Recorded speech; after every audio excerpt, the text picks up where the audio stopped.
Va, muy bien. Yo Señor, creo que... señor, Hola, Elías. Diga. mencionó la obra de Jicaras Tristes, vea ahí cuál más mencionó. ¿Usted no tiene la obra de Jícaras Tristes? No, sí la tengo, pero escuché que mencionó una obra más. Ajá, Ahorita prosas leer cuál escogidas. es. Ay, Dios Lo que mío. hemos estado leyendo. Cuando leímos Atlaúnca, el Olot, por ejemplo, en el Nahualista Chontal. Ahí está Chasca, la Virgen del Agua. O sea, son, a ver, narraciones propias nuestras, ¿verdad? Del Salvador. Que vienen a ser una especie, sí, de leyendas. Pero también tienen un poquito de mitos por ahí, porque habla de los dioses, ¿verdad? Si ya medio lo leyó. Ujú. ¿Qué parte dijo que íbamos a leer de prosas escogidas, de que iba Ajá. a evaluar? ¿Qué Mitología de parte iba a Cuscatlán. evaluar? Solo mitología de Cuscatlán vamos a evaluar. Bueno, Ujú. Vale, entonces, si ya tenemos ahí, por favor, Jícaras Tristes. ¿Digo? ¿Cuál va a ser la obra para la evaluación? Prosas escogidas, específicamente la parte de mitología de Cuscatlán. Y Jícaras Tristes. Gracias, señor. Bueno. Veamos entonces. Busque el poemario titulado Panoramas y Aromas. De acá vamos a leer los poemas Acuarela. Está Acuarela. El poema titulado Tarde. Tarde y Los pericos pasan. Hoy vamos a leer dos poemas. Vamos a leer uno de cada poemario. Vamos a leer Los pericos pasan y del poemario El alma del barrio. Vamos a leer La muchachita pálida. Voy a repetir. Del poemario Panoramas y Aromas, vamos a leer Acuarela. Señor, mire. ¿Sí? Esos poemas va a evaluar. ¿Sí? Vale. Panoramas y Aromas del poemario, entonces vamos a leer el poema Acuarela, Tarde, Los pericos pasan. Repita, señor, desde el inicio. Panoramas y Aromas, el poema Acuarela, Tarde, Los pericos pasan. Señor, Diga. pero el poema Los pericos pasan a mí me aparece en el poemario de Pájaros de Leyenda. En el poemario de... Pájaros de Leyenda. Ay, sí, perdón, me equivoqué. Ajá, perdón, es el otro, sí que ese es cortito. Yo de un solo dije, pero igual, ahí está, perdón, gracias ahí por la corrección. Perdón, ahí estamos, sí, del poemario Pájaros de Leyenda sería nada Repita. más Los pericos pasan.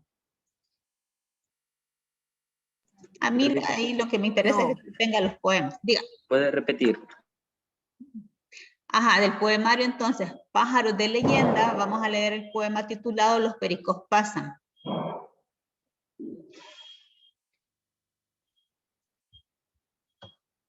Y del poemario El alma del barrio, vamos a leer La muchachita pálida. Vale. Busquemos entonces el poema Los pericos pasan. ¿Quién me quiere ayudar a leer, por favor? ¿La muchachita qué? Pálida. Solo Ya, eso sería de ese poema. Sí, poemario. solo eso.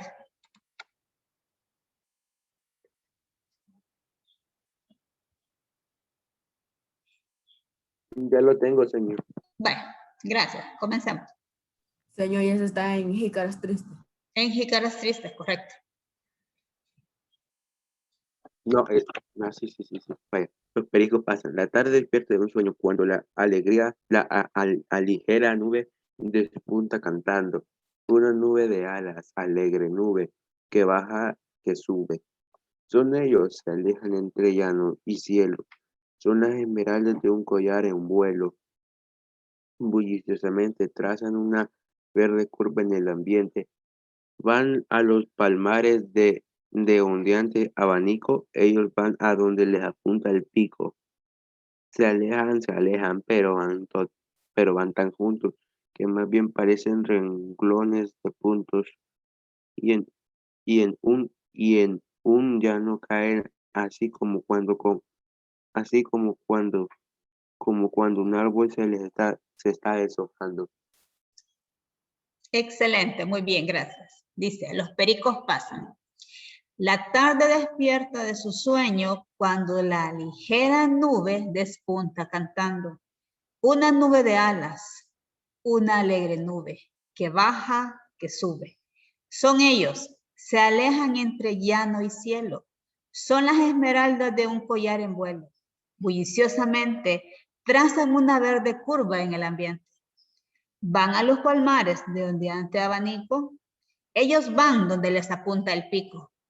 Se alejan, pero van tan juntos que más bien parecen reglones de puntos y en un llano caen, así como cuando un árbol se está deshojando. Vamos a ver. Si yo les preguntase de qué, a ver, ¿cuál sería una comparación que hace acá Alfredo Espino entre, de qué habla el poema? Vamos a ver en sí. ¿Cuál sería el tema principal en el poema? De cuando los De los pericos pericos. Muy bien. Entonces, una comparación que hace él, ¿cuál sería? Aquí hay varias, pero una comparación. Que en un llano caen, Cuando un así árbol se como está deshojando. Señor, Una Vale, nube vamos a de ver. alas. ¿qué Adriel. página está eso? Vamos a ver, Adriel. En mi obra está en la página 83. la mía en la 172. Vaya, Adriel, la comparación. Cuando dice que en un llano caen, así como cuando un árbol se está deshojando. Muy bien. Muy bien, Vanessa dice cuando dicen que son esmeraldas de un collar en vuelo. Vale, muy bien. Carmencita también iba a participar, creo, ¿verdad? Sí, iba a decir lo del árbol. Ajá, pero ahí no puede decir, o sea, ahí lo puede explicar, no hay ningún problema. También cuando dice una nube de alas, una Ajá. alegre nube que baja. Correcto, cuando dice que se alejan, ¿verdad? Esos puntitos. Va, muy bien. Entonces, si nosotros vemos acá, lo que está haciendo Alfredo Espino es admirar, ¿verdad? En este caso la naturaleza. Estamos hablando de estas aves tan especiales, ¿verdad? Que por ahí me estaban comentando que ya casi las tenemos en peligro de extinción. Entonces hay que tener mucho cuidado de no contaminar su ambiente, ¿verdad? Definitivamente, pues yo sé que son muy bonitos, pero no hay que tenerlos como mascotas, ¿verdad? Hay que dejarlos que sean libres, porque sí realmente ha bajado la población de estos periquitos, ¿verdad? Que andan libres.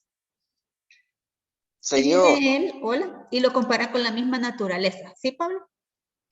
señor, tengo una duda. Ujú. ¿Son 2 o 3 obras? A ver, es que la obra en físico serían 2, pero dentro de cada obra hay varios apartados, digámoslo así. Entonces, por ejemplo, en No, Prosas Escogidas solo se lee no, señor. Mitología de Cuscatlán. Y hay otro libro que se llama solo Mitología de Cuscatlán y tiene las mismas lecturas. Quizás esa es la confusión. Sí, esa es, señor. ¿Verdad Gracias. que sí? Ujú, sí, no se preocupen. Pero sí, gracias por la pregunta, ¿verdad? Entonces, aquí estamos viendo en el caso de Alfredo Espino, pues su tipo de poesía es una poesía bastante costumbrista, ¿verdad? Bastante nacional, porque lo que va a representar, o sea, en cada poemario es un tema específico, ¿sí? Aquí lo estamos viendo. Vale, leamos entonces ahora el poema, por favor, La muchachita pálida. Yo la tengo en la página 85. Vale, Carmencita me quiere ayudar a leer, por favor. Sí, señor. Gracias.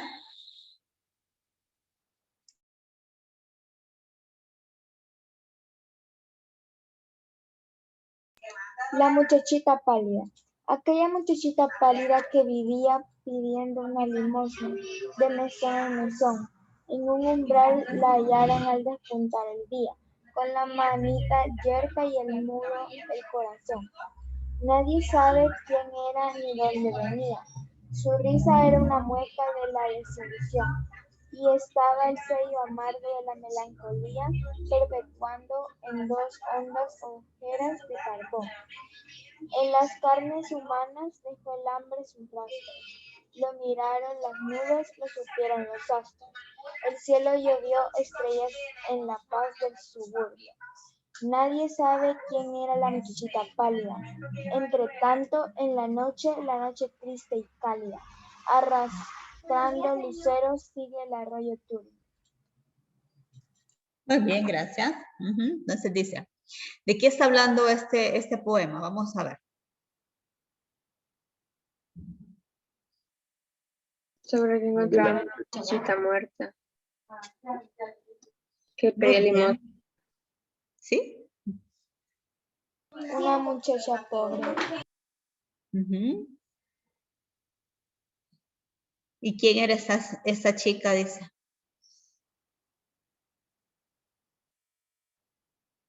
Nadie sabía. Ajá, muy bien, nadie sabía, ¿verdad? Estamos hablando de una niña, en este caso, pues que lastimosamente vivía en la calle, ¿verdad? Hola, Adrián. Huérfano sería. Sí, según lo que se ve aquí, sí, huérfano. Y en este caso ya al fallecer, ahí dice, ¿verdad? Donde dice, en las carnes humanas dejó el hambre sus rastros. ¿Cómo nos imaginamos que era esta niña? Físicamente. Blanquita. Ajá. Muy flaca, ¿verdad? Muy delgadita, exacto. Porque dice, nadie sabe quién era la muchachita pálida. Entre tanto, en la noche triste y cálida, arrastrando luceros, sigue el arroyo turbio. Entonces aquí estamos viendo que lastimosamente, pues esta situación que no es nada agradable, ¿verdad? Pero que todo sigue en este caso, ¿verdad? Porque dice, la miraron las nubes, lo supieron los astros, pero hasta ahí, ¿verdad? Y como nadie sabía de dónde venía, pues tampoco se va viendo como que bueno, sí, de hecho sí se ve un duelo, ¿verdad? A través de todo ¿cómo se llama? El espacio, a través de la noche, a través de los astros que la ven, o sea, aunque ella quizás en este caso no tiene una familia que la vele, pero sí vemos que la misma naturaleza se está encargando de ella. Ahí es donde vamos viendo eso. ¿De acuerdo? Vamos bien. ¿Dudas hasta el momento, chicos? Señor. Una duda, sí. Sí, Ricardo. Vaya, sería de las obras que va a hablar, sería de la de prosas escogidas, cabal en la antología de Cuscatlán, ¿verdad? Correcto. Y de Jícaras Tristes sería Cañar en Flor, Chinchontepec, Mañanitas en los Cerros, Los Pericos Pasan y La Muchachita Pasa. Pero es que estos son los últimos poemas que les he dado. Habría que agregar todos los otros que les di en las clases anteriores. Ah, vaya. Ajá, porque por ejemplo de Cazucas dijimos Un rancho y un lucero. Ascensión, El Nido, La mataron un día, Árbol de Fuego, La Cruz. Ajá, cabal. Exacto, ahí son varios, ¿verdad? Ascensión que tiene que estar por ahí. Vale, muy bien. Vale, vamos entonces ahora a hablar un poquito referente ya a lo que es el tema. Yo tengo una duda. Diga.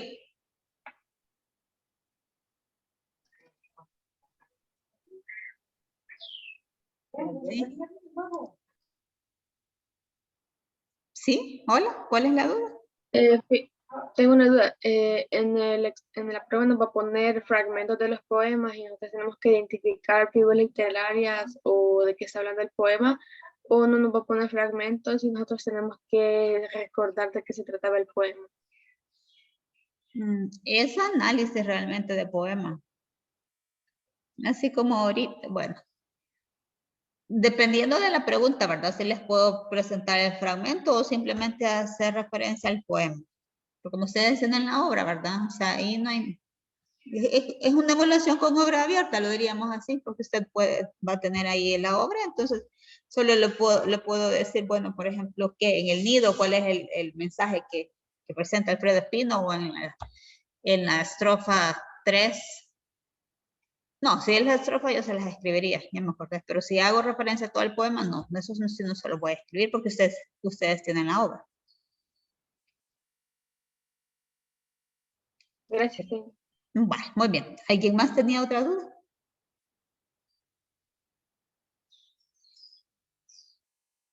Sí, esta evaluación no es complicada y la va a ver usted igual que las anteriores, no es complicada. Solo hay que estar tranquilito, ¿verdad? Eso sí, definitivamente. Vale, vamos a continuar entonces. Vale, vamos a hablar entonces, recordemos que estamos en la semana del Día de la Tierra y del Día del Libro, ¿verdad? Entonces ahorita lo vamos a enfocar al Día de la Tierra. Ah, antes que se me olvide, bueno, todavía está abierta siempre, ¿verdad? La oportunidad para que usted pueda compartirnos y recomendarnos su libro favorito, que todavía tenemos espacio, así que no hay ningún problema.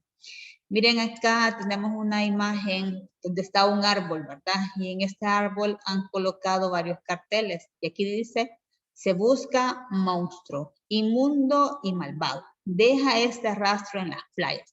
Y aquí nosotros podemos observar que hay botellas que han sido utilizadas, ¿verdad? De agua potable. Aquí quizás no alcanzo a ver muy bien, pero aquí vemos una lata, un vaso desechable, una bolsa, ¿verdad? O un depósito de plástico. Aquí hay otro vaso. Entonces, ¿qué nos llama la atención de esto? ¿O qué podríamos decir respecto a esto? De que la gente puso eso ahí para... Ajá, sí, los escucho. De que la gente puso eso ahí para que lo vieran que aún así la gente contamina, para que les dé un poco de vergüenza que están dañando la naturaleza. Por eso, yo creo que por eso lo pusieron ahí. Muy bien. Sí, Ricardo, usted también nos quería compartir. Diga. De que habían puesto ahí de que se busca el monstruo. Ajá. Pero fíjense que es bien importante, siento yo, porque acá estamos viendo que los árboles, o sea, bueno, sí, pero realmente nos hablan también de forma directa, ¿verdad? Porque cuando ellos están demasiado tristes, digámoslo así, o que se están a punto de secar, o sea, sí nos están dando una alerta, ¿verdad? Que está demasiado caliente el ambiente, que no tienen suficiente agua en los mantos acuíferos, perdón. Entonces, estos rotulitos realmente están representando lo que el árbol nos quisiera decir. Y exactamente eso, ¿verdad? O sea, nosotros en un momento determinado, cuando cometemos ese error de no ser responsables con nuestra basura, nos convertimos en monstruos para toda la naturaleza. Entonces, y aquí hacen específicamente el llamado en las playas. Sucederá esto aquí en nuestro El Salvador, en nuestras bellas costas salvadoreñas. ¿Creen que, sí, que nos convertimos en este monstruo? Vaya. Entonces, ¿cuál sería nuestra recomendación o nuestro llamado, chicos? Que si comemos también algo, que tengan... que guardemos la basura y después la vayamos a botar. Correcto. Fíjense, ¿y ustedes qué piensan de todo esto? De que, por ejemplo, yo voy a un pueblo vivo, voy a, ¿cómo se llama?, a hacer turismo nacional. Y que por todos lados hay basureros. ¿Cómo ven ustedes esos lugares que hay muchos depósitos? Bueno, ahorita no sé si han salido, ¿verdad? Pero en algún momento cuando usted sale. ¿Cree que eso se ve bien? Todo ese montón de basureros para colocar basura. Y muchas veces están solo los basureros y ahí a la par está la basura, pero solo pensemos ahorita en esos basureros. ¿Lo vería usted así como que estético? No. No, Bueno, ¿verdad? sí. No, porque si voy a la playa, voy a ir a visitar la playa, no ver un montón de basureros por todos lados, ya en la playa. Es que ahí es donde está, donde nosotros debemos de estar. No sé si usted alguna vez fue a Consuma. Ah, sí, hace como 20 años. Ahí sí hay mucha basura. Pero Como es lo todas las mismo, o que va. sea, Tigre y después le todo voy lo a demás. pasar otra imagen donde dice, si la comida viene en tu mochila, la basura también puede regresar en ella. Entonces, a mí me llama mucho la atención, por ejemplo, en estos países, China creo que es, está la estación de metro donde circulan miles y miles y miles de personas a cada hora. ¿Cree que hay un basurero por todo eso? No, no hay. No. ¿Y cree que hay basura en el piso? No, no hay. ¿Cómo hacen entonces? ¿Cómo? Ah, pues, Se la llevan en la Se la llevan, correcto. Entonces les preguntaban, ¿verdad? Y eso me llamaba la atención, que por qué no hay basureros. No le dice la persona, pero ¿y aquí para qué van a haber basureros? Y usted le dice, ¿qué hace con su basura? Sencillo, le dice, me la llevo, le dice. Y cuando llego a casa, la coloco donde la tengo que colocar, le dice. ¿Cómo es que se llama? La clasifico, le decía a él. Entonces, me pareció, pero genial, ¿verdad? Que son cuestiones que nosotros debemos de ir fomentando. Entonces, eso es muy bueno. Y hacia eso vamos. Va, muy bien. Vamos a hablar ahora de lo que es, yo no les proyecté ese perfil, pero ver si los puedo proyectar. El cuento, perdón, la novela policial y la novela de ciencia ficción. Ya les estoy regresando a séptima. Entonces, vamos a ver un video de ciencia ficción. Permítanme. Vamos a ver si lo puedo compartir bien. ¿Se ve?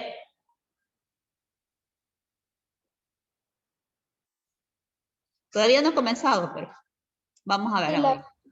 Nos imaginamos a Luke Skywalker luchando con Darth Vader, o vemos cómo extraterrestres atacan la Tierra y alguien tiene que salvarlos. O por último recordamos los X-Files, donde cada caso distinto al otro nos transportaban a una realidad totalmente desconocida.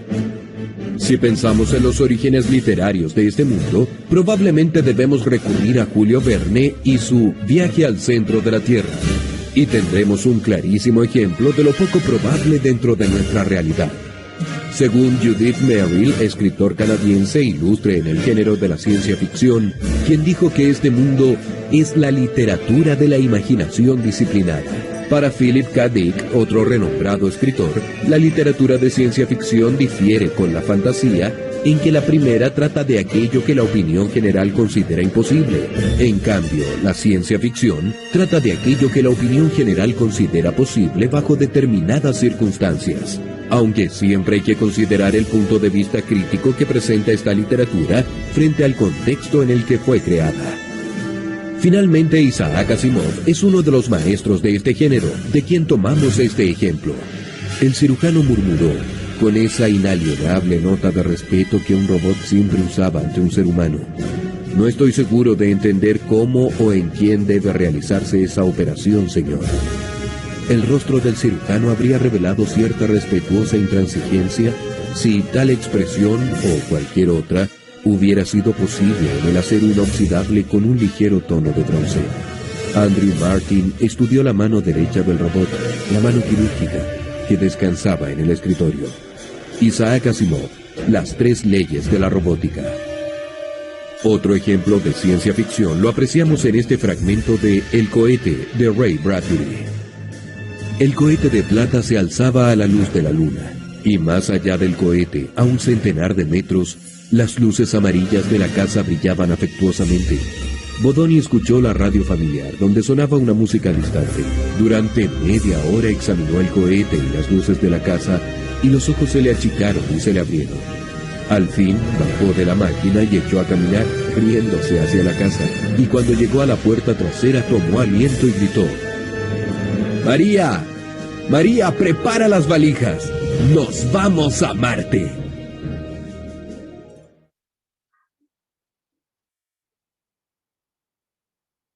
Lo vamos a ver otra vez. Nos imaginamos a Luke Skywalker luchando con Darth Vader, o vemos cómo extraterrestres atacan la Tierra y alguien tiene que salvarlos. O por último recordamos los X-Files, donde cada caso distinto al otro nos transportaban a una realidad totalmente desconocida. Si pensamos en los orígenes literarios de este mundo, probablemente debemos recurrir a Julio Verne y su Viaje al centro de la Tierra. Y tendremos un clarísimo ejemplo de lo poco probable dentro de nuestra realidad. Según Judith Merril, escritor canadiense ilustre en el género de la ciencia ficción, quien dijo que este mundo es la literatura de la imaginación disciplinada. Para Philip K. Dick, otro renombrado escritor, la literatura de ciencia ficción difiere con la fantasía en que la primera trata de aquello que la opinión general considera imposible. En cambio, la ciencia ficción trata de aquello que la opinión general considera posible bajo determinadas circunstancias. aunque siempre hay que considerar el punto de vista crítico que presenta esta literatura frente al contexto en el que fue creada. Finalmente, Isaac Asimov es uno de los maestros de este género, de quien tomamos este ejemplo. El cirujano murmuró, con esa inalienable nota de respeto que un robot siempre usaba ante un ser humano: no estoy seguro de entender cómo o en quién debe realizarse esa operación, señor. El rostro del cirujano habría revelado cierta respetuosa intransigencia si tal expresión o cualquier otra hubiera sido posible en el acero inoxidable con un ligero tono de bronce. Andrew Martin estudió la mano derecha del robot, la mano quirúrgica, que descansaba en el escritorio. Isaac Asimov, las 3 leyes de la robótica. Otro ejemplo de ciencia ficción lo apreciamos en este fragmento de El cohete, de Ray Bradbury. El cohete de plata se alzaba a la luz de la luna, y más allá del cohete, a un centenar de metros, las luces amarillas de la casa brillaban afectuosamente. Bodoni escuchó la radio familiar, donde sonaba una música distante. Durante media hora examinó el cohete y las luces de la casa, y los ojos se le achicaron y se le abrieron. Al fin, bajó de la máquina y echó a caminar, riéndose hacia la casa, y cuando llegó a la puerta trasera tomó aliento y gritó: ¡María! ¡María, prepara las valijas! ¡Nos vamos a Marte!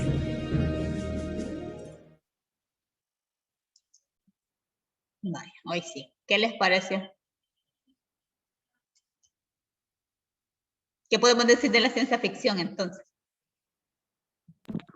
De que es algo ficticio y de que está aquí en el origen de la Tierra. Podemos encontrar en cualquier parte si nos lo proponemos. Muy bien. ¿Qué más? Es un Algo mundo que- que no existe. Hola, Chelsea creo que iba a hablar, ¿verdad? Sí, Vale, algo que ¿qué? me llamó la atención a mí es que decía que la ciencia ficción es algo que las personas se asemeja con la fantasía, pero que la fantasía es algo que las personas creen que no es posible. Pero la ciencia ficción es algo que las personas creen posible en diferentes circunstancias. Ajá, correcto. O sea, en este caso estamos viendo 2 visiones de lo que pueda ser ciencia ficción, porque dice que puede ser algo posible. Entonces, eso es bien importante también porque hacia eso vamos. O sea, por ejemplo, ustedes que ya, obviamente ya nacieron en la tecnología, en toda esta era, ¿cómo es que se llama? Ay, se me ha olvidado. ¿Cómo se llama esta era? Ya me voy a acordar. Bueno. Antes, por ejemplo, pensar que hace, ¿qué? A ver, 30 años, pongámosle, sí, 40 años, pensar que iba a existir una telefonía móvil era algo hasta cierto punto insospechable, pues, entonces hacia eso vamos, ¿verdad? Hay muchas situaciones que sí se vienen a cumplir, a realizar, pero otras no, ¿verdad? Entonces ahí juega mucho la parte de lo que es lo que se podría realizar, lo que está por realizarse, depende del campo, ¿verdad? Porque ahí cuando hablamos de ciencia ficción, podemos hablar de extraterrestres, que es un área, podemos hablar en cuanto a avances tecnológicos, podemos hablar en cuanto a robótica, y por ejemplo, uno de los máximos representantes es Isaac Asimov, ahí lo menciona, ¿verdad? Ajá, correcto, se basa en la imaginación y la creatividad, pero por ejemplo, Isaac Asimov estudió mucho, ay, no me acuerdo, en una parte, o sea, de lo que es una ingeniería en robótica y parte de lo que era de las ciencias, entonces tienen ahí su preparación, digamos, o sea, ellos manejan muy bien esa área y a partir de eso es que van creando todos sus textos, ¿verdad? Entonces, hacia eso vamos, y donde juega la parte definitivamente de lo que es la imaginación. ¿Va? Fíjense que, por ejemplo, actualmente se da parte de lo que es la manipulación genética. ¿Va, chicos, ustedes que manejan más recientemente esos conceptos? ¿Qué es eso de la manipulación genética?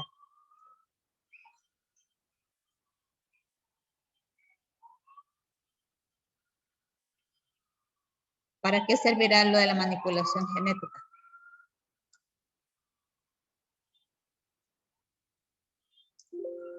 Siempre estamos viendo que es la ciencia y la tecnología al servicio de la humanidad, ¿verdad?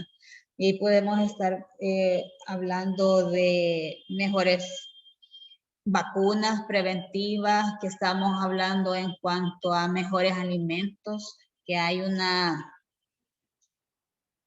¿cómo es que le llaman? Alimentos transgénicos, porque estos los hacen que crezcan más rápido, son más grandes, que tengan mejor sabor, y supuestamente que puedan tener pues mejores componentes, ¿verdad? Para lo que es la salud.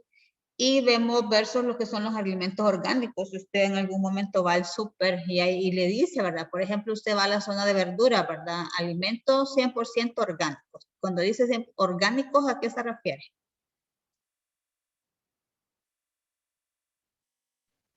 A que no tienen ningún tipo de alteración, creo yo.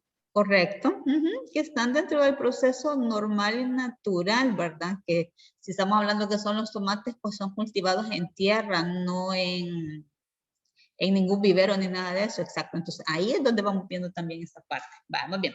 Busquemos por favor en su libro en la página 50. Vamos a hablar ahorita de lo que es ciencia ficción y después vamos a hablar de lo que es la novela policial, para no perder el hilo ahorita de lo que es la ciencia ficción. Vaya. Entonces, vamos a hablar en este caso, para que veamos, dice que la novela, aquí está, ¿verdad? Es un relato ficticio, es ciencia ficción, es un relato ficticio cuyas acciones se desarrollan en un tiempo, en general diferente al actual, ya que su propósito es anticiparse al porvenir de la humanidad. Su principal fuente son los avances científicos. De esta forma, la ciencia ficción se anticipa al porvenir de la humanidad, previniendo el mal uso de la tecnología. Siempre funciona como una proyección de los problemas actuales. Por ejemplo, abordar la discriminación a los androides es una protección del maltrato a los inmigrantes o a las minorías.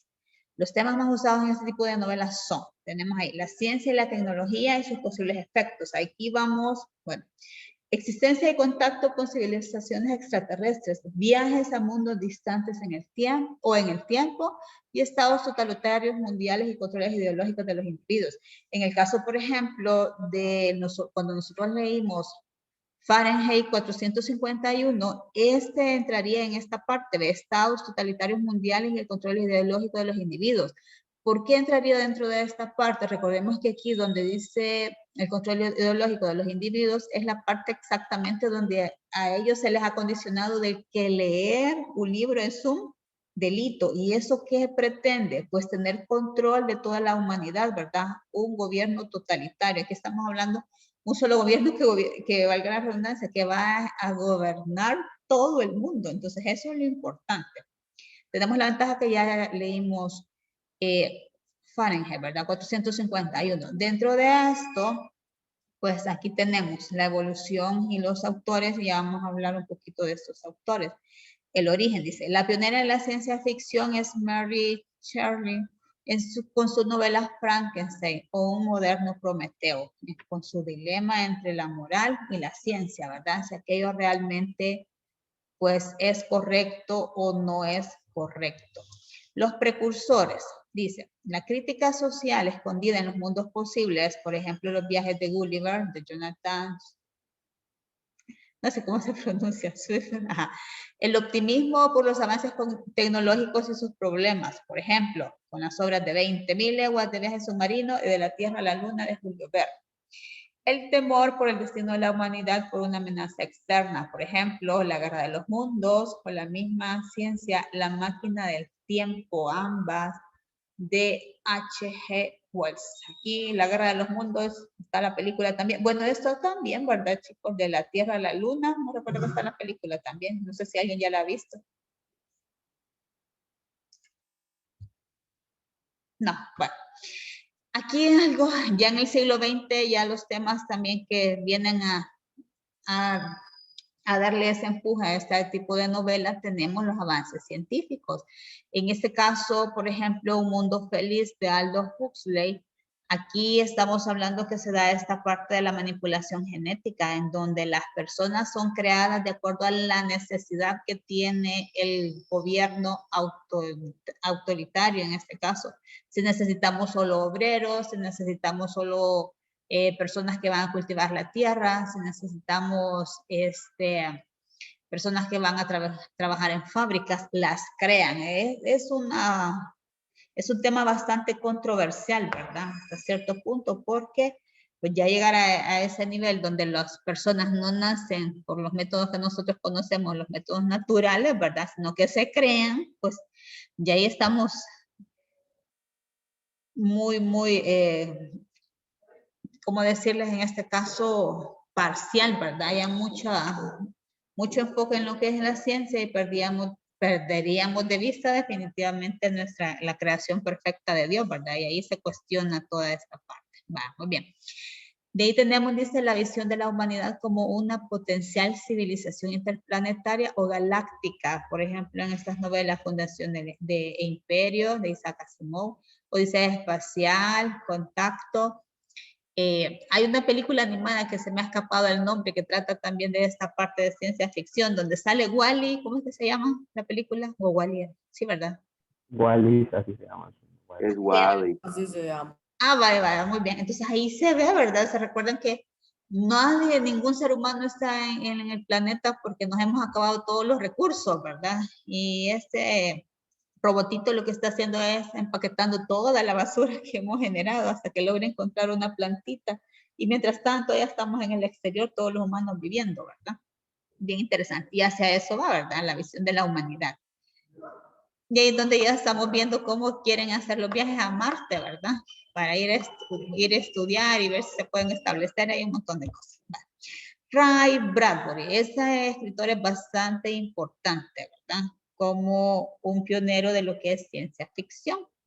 Entonces, consideraba que su trabajo como escritor no era profetizar, sino dar avisos del futuro posible, como la humanidad que conquista Marte, pero pierde su planeta Tierra en Crónicas Marcianas.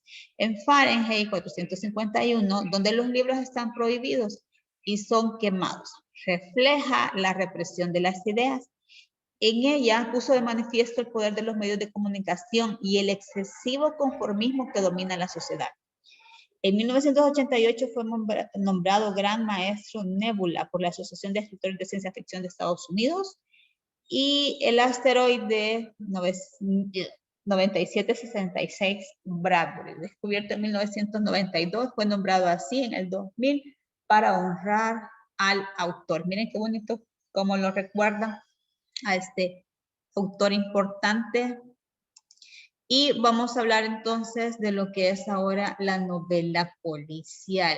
Una de las máximas precursoras pues es Agatha Christie, ¿verdad? Agatha Christie ha escrito muchas novelas en relación a esta clasificación, ¿verdad? Donde vamos a tener un enigma, donde vamos a tener pues un enigma por resolver, ¿verdad? Vamos a tener un detective, una persona que va a investigar el caso y los posibles sospechosos. Entonces, la novela policial, ¿de qué otra forma se le llama? También novela detectivesca. Y se va a caracterizar por el argumento orientado a resolver ese enigma. Las características que presenta, ¿cuáles son? El planteamiento de un caso, el detective puede tener cierta dosis de violencia, aunque normalmente las novelas de ella no lo tienen. Bueno, quizás al momento de que se realice el crimen, sí, dependiendo, ¿verdad? Si hay algún asesinato o algo por el estilo, pero de ahí no se ve, dentro del investigador no se ve eso.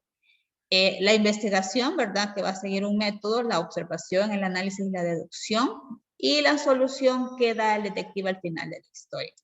Aquí tenemos la evolución en los autores. Por ejemplo, tenemos a Edgar Allan Poe, Los asesinatos en la calle Morgan y el misterio de Mary Royer. Tenemos, él le da vida a este personaje, Auguste Dupin, y después tenemos que a partir de eso se va a desarrollar dos vertientes, lo propiamente policial y detectivesco, y la famosa novela negra. En este caso, cuando se habla de lo propiamente policial y detectivesco, siempre se va a basar en la investigación del crimen. Y dentro de eso tenemos a estos autores, ¿verdad? Arthur Conan Doyle, Agatha Christie y Carl Chesterton. Esto de él sí yo no lo he leído realmente, pero me imagino que por la misma forma de escritura y de creación tiene. Y la novela negra, aquí ya estamos hablando que sí va a haber una dosis de violencia protagonizada por gángsters, sus bandas, quienes cometen delitos, pero son vencidos por la policía, ¿verdad? Siempre en este caso, y más que todo se desarrolla en Estados Unidos, y ahí tenemos a los diferentes escritores. Quizás aquí de los más conocidos es Albert, Dashiell Hammett, con el halcón Maldés y el hombre delgado. Pero en sí lo que nosotros hemos leído prácticamente estaríamos aquí, ¿verdad? Agatha Christie y también con pues este señor Edgar Allan Poe. Bueno, creo que lo vamos a dejar hasta acá porque ya estamos cabal en la hora, ¿verdad? Entonces mañana, de veras, la evaluación va a ser siempre en la plataforma Santillana, ¿verdad? Ahí usted ya va a buscar el recurso, Miguel y Alfredo Espino se va a llamar la evaluación a las 7:45, ¿verdad? La hora clase que tenemos mañana, ¿de acuerdo? Vale, pues ánimo y a leer, ¿verdad? Y a disfrutar esos poemas y esas lecturas. Si no hay dudas, chicos, hasta acá llegamos. Muchísimas gracias por su asistencia. Adiós, señora. Adiós, señor. Adiós, señor. Gracias por la clase. Gracias. Feliz día. Feliz día igualmente. Bendiciones. Cuídense mucho. Coman rico y descansen por la tarde. Adiós. Adiós, Vanessa. Feliz día. Gracias. Señor, Diga. Hola, Ricardo. ¿me puede esperar unos 2 minutos? Es que tengo una duda. Vaya, perfecto. Vaya, ya le digo. Vaya, muy bien. Bueno, adiós, chicos.